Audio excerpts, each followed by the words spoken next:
Bonjour Pascal Boyer.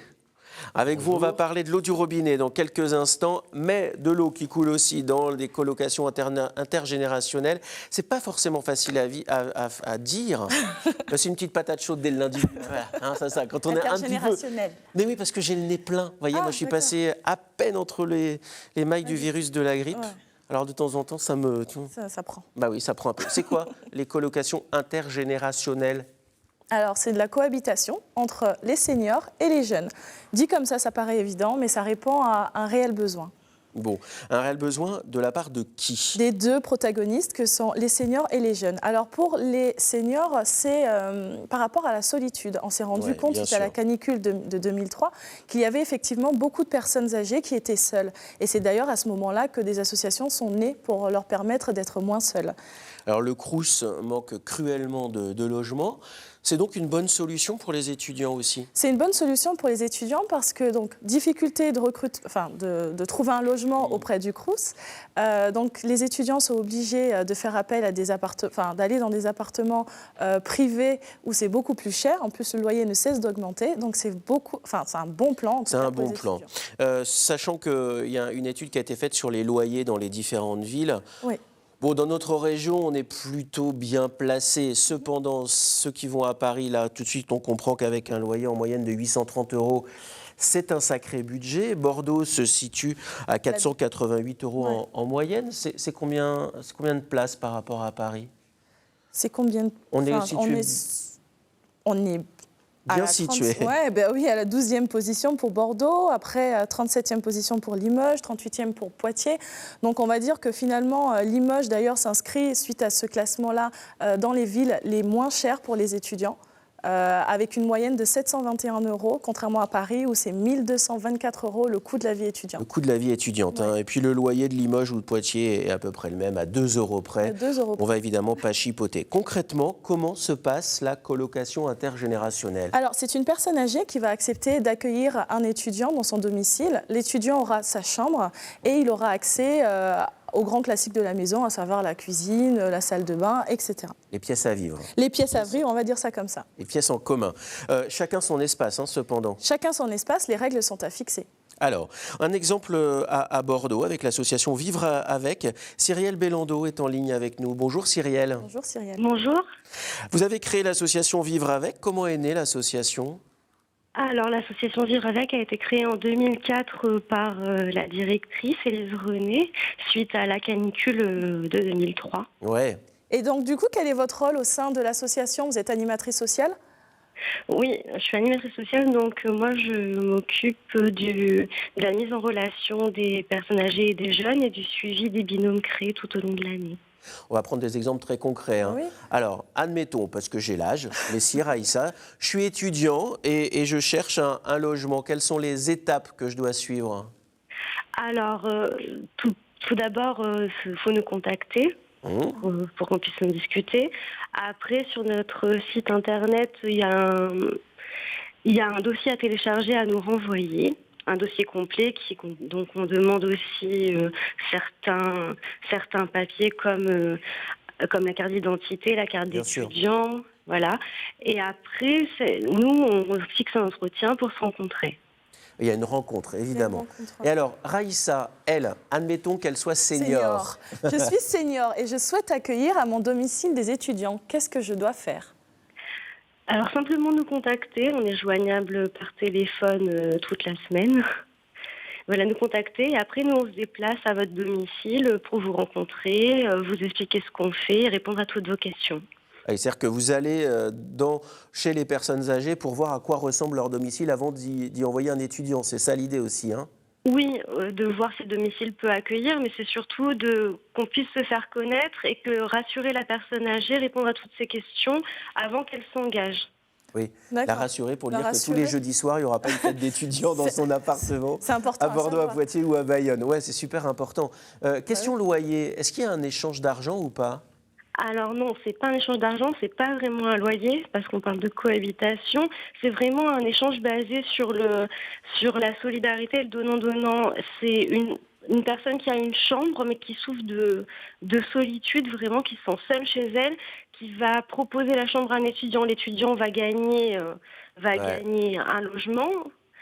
Et la personne âgée va gagner une présence, sachant qu'il verse une petite participation pour les charges, bien évidemment. Ça semble tout à fait logique. Et puis sur le site de votre association, voilà, on peut faire des demandes si on est étudiant, des demandes si on est senior. Et il y a les annonces pour mettre les gens en relation. Merci beaucoup, Cyrielle. Je vous en prie. Merci. C'est l'association Vivre Avec. Elle est basée à Bordeaux. Il y en a d'autres, évidemment, partout en Nouvelle-Aquitaine. Mais on voulait prendre cet exemple-là qui fonctionne très bien. Alors justement, revenons sur les avantages pour les étudiants. Alors, avantages pour les étudiants, on va parler de l'aspect financier. On parle quand même de loyer, d'un montant. Et là, il n'y en a pas. Donc, c'est une somme qui est dérisoire, qui va de 0 à 150 €. Donc, on peut dire que c'est une participation. Voilà, exactement. Ouais, c'est ça, c'est pas un loyer. C'est pas cher. Ensuite, il bénéficie d'un environnement spacieux aussi et un environnement dans lequel il va être au calme. Et ça peut être intéressant pour un étudiant. En général, un peu en famille. Un peu en famille, justement, j'allais y venir parce qu'en général, ce sont des étudiants qui changent de ville, qui vont dans une ville qu'ils ne connaissent pas. Et donc, c'est un moyen pour eux de faire leur marque déjà dans un premier temps au calme. On partage des moments. Il y a cette obligation-là un peu qui est induite finalement. Oui, c'est induit parce qu'on habite avec la personne, donc c'est un peu normal de se rencontrer, d'échanger et de se transmettre un peu ce qu'on fait en fait, de partager. Alors maintenant, les avantages pour le senior qui ouvre les portes de son logement. Voilà, alors là, on revient sur la solitude. Cyrielle en a parlé. Donc, c'est un moyen de rompre la solitude parce qu'on a une présence au quotidien avec soi. C'est rassurant pour les personnes en fragilité ou en maladie. L'étudiant va aussi aider dans les tâches ménagères, dans les tâches habituelles, parce que bien sûr, il faut qu'il participe. Oui, ouais. Et puis, mine de rien, c'est aussi un moyen de retarder l'entrée en maison de retraite. Alors, participer aux tâches ménagères, qu'on soit bien d'accord, c'est ni un infirmier, ni un aide à domicile. Non. On est bien d'accord, c'est pas un emploi déguisé. Hein. Ce n'est pas un emploi déguisé. Clair. Oui, exactement. On voit les bienfaits, mais il doit y avoir quelques points de vigilance tout de même. Oui, point de vigilance. Donc, il s'agit d'une colocation. Il y a 2 personnes ou plusieurs, mais il faut qu'il y ait de la communication, de la discussion. Des règles doivent être mises à plat pour être sûr de partir sur des mêmes bases. Il faut se poser, voilà. C'est du vivre ensemble. J'ai envie de dire, c'est un peu normal quand on vit avec des personnes. Point de vigilance aussi pour les étudiants. On ne fait pas les soirées tous les jeudis soirs et tous les samedis soirs. Enfin voilà, il y a des règles de vie quand même. Quand même, ça dépend. On peut tomber sur des seniors qui sont super fêtards. Oui, c'est vrai. Qui vont organiser des fêtes de ouf. C'est vrai que ça peut être très réducteur comme commentaire. Si ça se trouve. Mais il y a des seniors qui jouent à la console jusqu'à plus d'heures dans la nuit. Bah oui, c'est de la transmission, c'est de l'échange, c'est du partage. Vous allez voir de toute façon, quand vous serez avec le senior en question, comment ça se passe. Alors, si on est parent, on se pose une question, parce que quand on envoie ses enfants faire des études dans d'autres villes, on peut bénéficier des APL. Oui. Est-ce que là, on bénéficie des APL ou pas? Alors là, non, il n'y a pas d'aide au logement, parce qu'il n'y a pas de loyer, concrètement. Il n'y a pas de loyer. Voilà. Ok, très bien. On va regarder un exemple, vous allez voir, c'est une autre forme finalement de colocation intergénérationnelle. Et vous allez voir que ça fonctionne très bien, mais cette fois-ci dans un foyer pour seniors. Depuis 1 an, c'est ici que cette jeune fille de 25 ans poursuit ses études de langue. Après un master chez elle en Algérie, elle a choisi de venir à Besançon et très vite a été informée par une association qu'une résidence de personnes âgées proposait un logement à une étudiante. L'idée, c'est avoir un logement gratuit et travailler 9 heures par semaine. Un T2, tout confort. Pour un étudiant, quand même, c'est une opportunité. Bonjour, monsieur. Bonjour. Nour habite donc ici, un appartement identique à celui que louent les résidents. Voilà, j'ai un salon, comme vous pouvez le voir, j'ai une chambre et la salle de bain. Et puis une petite terrasse, là, où je peux prendre mon petit déjeuner, je peux lire un bouquin ici, et puis voilà. En échange, sa seule obligation, c'est de passer du temps avec les personnes âgées, à domicile ou dans les parties communes. C'est plutôt une relation de voisinage. On se dit, tiens, on va faire une petite partie de pétanque, il fait beau. Allez, viens, on va jouer. Je joue pas trop aux cartes, mais on joue du Rumicube, les triomino. C'est des choses qu'ils aiment bien. Qui c'est combien rigolo? C'est toi? C'est moi. Ah, ben voilà. Des jeux, de la lecture ou simplement du temps passé à bavarder, tout est prétexte à l'échange. C'est notre maître, Serge. pour jouer, pour tenir compagnie, pour faire tout C'est notre mascotte. Tout un tas. On se l'arrache, on se l'arrache. Exactement, on se l'arrache. Et par le biais d'une étudiante, on a peut-être d'autres choses à partager. L'étudiante peut raconter ses journées, l'étudiante peut partager un repas avec nos résidents. Et cela apporte une valeur ajoutée plutôt que de rester forcément entre seniors. Et en une année de présence, Nour a déjà créé de vrais liens, comme ici avec Charles, ancien instituteur de 93 ans qui lui a dédié un poème. Et je lis et vraiment j'étais émue. Franchement. C'est émouvant. Ouais. Donc vous allez le faire pleurer. Mais non, allez pas pleurer. Si vous l'avez croisée, vous l'avez en mémoire. Elle a cette beauté qui vient d'un Loire, avec des yeux d'ébène qu'on ne peut qu'admirer, et qui vous considèrent et vous font chavirer. Elle est cette lumière, comme on l'a dénommée. Et à la plus grande satisfaction du poète et des autres, le bail de la jeune étudiante vient tout juste d'être reconduit pour un an. Qu'elle puisse garder longtemps sa prestance innée, qu'on ait là sa présence, demain autant qu'hier.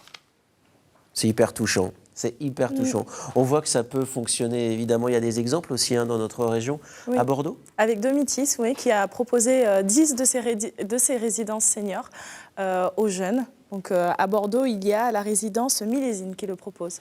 D'autres initiatives intergénérationnelles? Oui, alors il y a le lire et faire lire. Donc là, c'est du partage autour de la lecture. Ce sont des anciens qui vont lire des histoires aux plus jeunes. Ça, je trouve ça une très très bonne idée. Ouais. Et puis il y a EG. Alors ça c'est bien. Écoutez bien, ça va vous intéresser forcément. Alors EG, pour Entente des générations pour l'emploi et l'entreprise. Donc c'est une association qui a plus de 30 ans, qui propose. Donc ce sont des personnes à la retraite, des personnes âgées à la retraite, et qui ont exercé des responsabilités, que ce soit dans le privé ou dans le public. Et l'objectif, c'est d'accompagner les personnes dans leur recherche d'emploi, de stage, mais aussi dans la création et de la reprise d'entreprise. Il faut bénéficier de leur expérience à des jeunes qui veulent se lancer dans la vie active. Bah voilà, ça, si on n'est pas dans le partage, on ne comprend plus rien. Et puis, Voisins solidaires, de quoi s'agit-il? Voisins solidaires. Alors, c'est une association qui a pour objectif, du coup, de créer de la solidarité autour du voisinage, tout simplement comme son nom l'indique. Donc, vous allez faire des petites choses pour vos voisins, à savoir récupérer des courriers. Imaginons que vous n'êtes pas chez vous et qu'il y a le facteur qui doit passer avec votre colis. Eh bien, votre voisin peut le récupérer pour vous. Ou bien, chez le pharmacien, récupérer des médicaments. Ou encore, vous aider sur du bricolage. Et il y en a dans notre région. Et ouais, 9727. Partage, cohésion, solidarité, coup de main, convivialité, bonne humeur, entraide, intergénérationnelle. Ce sont des mots qui nous parlent ici. Ça s'appelle Voisins solidaires. Oui. Ça fonctionne très bien. Merci beaucoup, Raïssa, pour tous ces bons plans. Pour en savoir plus, par exemple, vous nous écrivez nouvelle-aquitaine@ensemblec'estmieux.fr. Vous pouvez témoigner aussi. Si ça se trouve, ça fonctionne très bien chez vous, les colocations comme celle dont vient vous parler Raïssa.